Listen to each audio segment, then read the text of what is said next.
حضرت براء بن عازب سے روایت ہے، فرمایا ایک آدمی سورۃ کہف کی تلاوت کر رہا تھا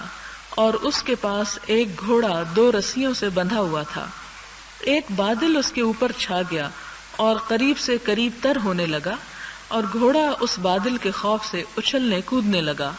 جب صبح ہوئی تو وہ آدمی حضور صلی اللہ علیہ وسلم کی خدمت میں حاضر ہوا اور آپ کی خدمت میں واقعہ عرض کیا تو آپ نے فرمایا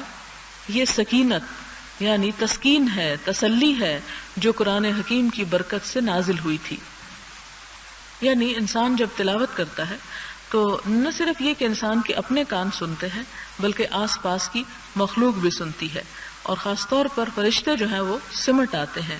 سائق فگن ہو جاتے ہیں، اور انسان کو ایک خاص قسم کا سکون میسر ہوتا ہے جو ہر قرآن پڑھنے والا محسوس کر سکتا ہے۔ اور کہیں کہیں اس تسکین کو یعنی ویژولائز کرایا گیا، ایک مادی شکل میں دکھایا گیا، اور یہاں اس کی مثال ہے۔